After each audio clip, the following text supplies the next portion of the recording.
안녕하십니까, 박사입니다. 지금 우크라이나 다음으로 러시아와 대적하면서 가장 호전적인 태도를 보이는 국가는 폴란드입니다.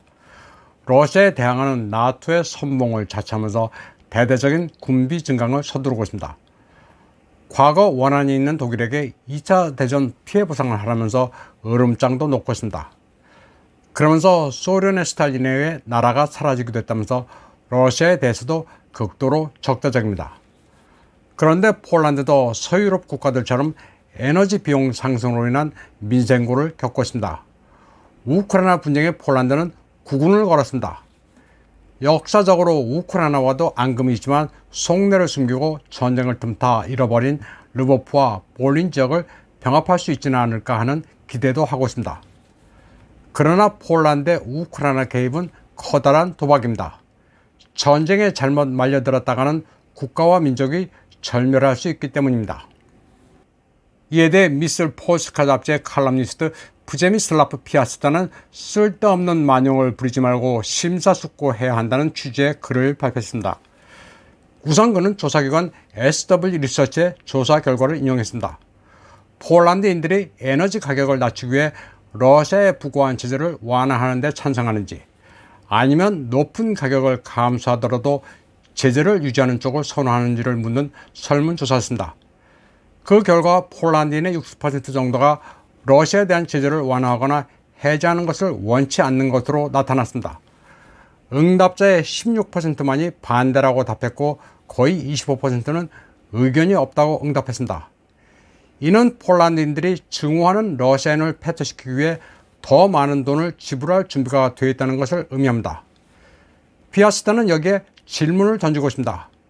우크라이나전에 참여하고 싶은지를 물으면 많은 비율이 그렇다고 답하겠지만 방사능 제로 변할 위험을 감수하면서도 전쟁을 하고 싶으냐는 질문을 하면 좀 달라질 수도 있다고 말했습니다.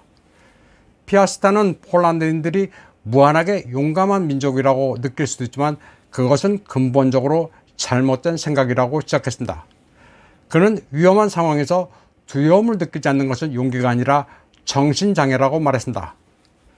그는 두려움이 있어야 생존할 수 있다면서 폴란드 역사에서 국가가 위험을 부적절하게 평가했을 때 매번 자살이란 운명을 맞았다고 지적했습니다. 피아스타는 폴란드가 당면한 위험을 인정하지 않으면서 우크라이나의 최종 승리를 지지한다고 떠드는 폴란드 지도부를 질타했습니다. 평화에는 대가가 따른다면서 무모한 승리에 빵파레를 울리는 정치권에 대해 개탄했습니다. 그는 명확한 위험에도 불구하고 우크라이나를 지지하면서 러시아를 공격하겠다는 폴란드인들의 마음가짐은 현실을 도외시한 환각이라고 말했습니다.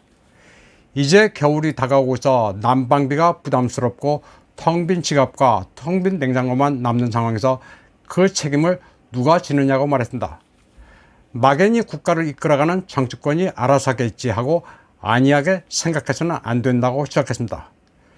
정치권은 기득권층이라 일반 국민과는 달리 시스템을 통해 이득만 취한다고 말했습니다.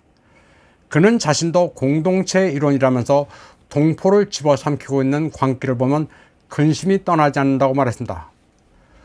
또 오랫동안 거짓된 정치를 설파한 역사학자들까지 현실을 있는 그대로 인식하는 능력을 상실했다면서 나라가 전망의 위험에 처했다고 강조했습니다.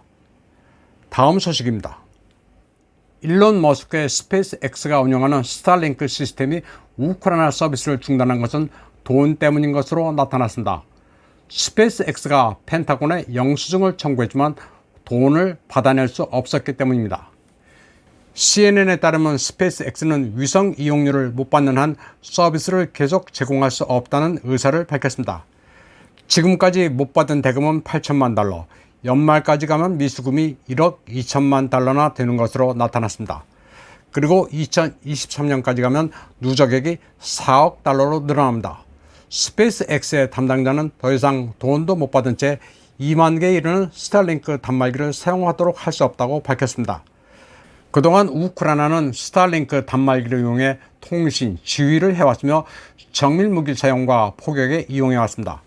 스타링크가 전장에서 위력을 발휘하자 우크라이나는 돈도 지불하지 않으면서 추가로 더 제공해달라고 요구했습니다. 우크라이나군 참모총장 잘루진이는 7월 8,000대를 더 제공하라고 요구했습니다. 결국 일론 머스크는 돈도 안 되는 일에 계속 재능 기부는 하지 않겠다는 의사를 밝힌 겁니다. 게다가 단말기 가운데 일부는 폴란드로도 흘러 들어갔습니다. 때문에 세계대전에 휘말릴 수도 있다는 공포 역시 느끼고 있는 것으로도 보입니다. 한편 블라디미르 푸틴 러시아 대통령은 2014년 크림 반도의 러시아 귀속 당시 제재를 가한 특정 국가들의 식품 수입 금지 조치를 연장하기로 했습니다.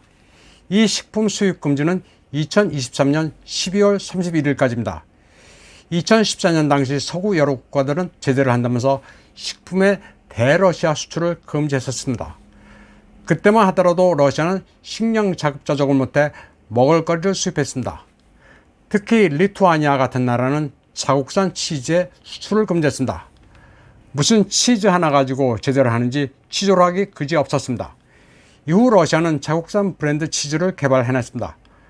먹을거리로 따지자면 GMO를 일절 사용하지 않는 러시아산이 훨씬 건강에도 좋습니다. 러시아의 식품 수입 금지 대상 국가는 처음에는 미국, EU, 호주, 노르웨이, 캐나다 정도였지만 이후 알바니아, 몬테니그로, 아이슬란드, 리히텐슈타인, 우크라이나로도 확대됐습니다. 여기에는 육류, 우유, 유제품, 생선, 야채, 과일, 돼지, 동물 기름도 포함됩니다. 한편 젤렌스키는 유럽 의원 연맹을 화상으로 연결해 계속 뭘 내놓으라고 요구했습니다. 그는 지금 우크라이나의 대공 무기가 필요 양의 10%에 불과하다면서 다짜고짜 무기를 요구했습니다. 그는 유럽 의원들에게 대공 무기를 보내줄 여력이 되는 나라가 어디든 친우크라이나 정서를 확대해달라고 요구했습니다. 정치권이든 언론이든 유권자와의 대화든 모든 창구를 동원해 충분한 대공무기 지원 여론을 퍼뜨리라고 주문했습니다.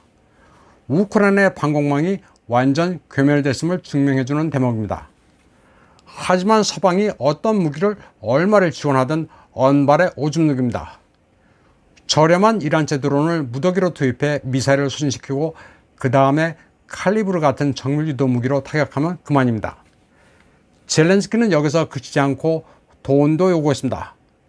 내년 예산 적자 보충분으로 380억 달러, 인프라 재건에 170억 달러, 전력 인프라 재건에 20억 달러, 천연가스와 석탄 수입에 50억 달러가 필요하니 달라고 했습니다. 그는 미국과 서구를 우크라이나의 ATM기로 알고 있습니다. 이번 방송은 여기까지 하겠습니다. 시청해주신 여러분 감사합니다.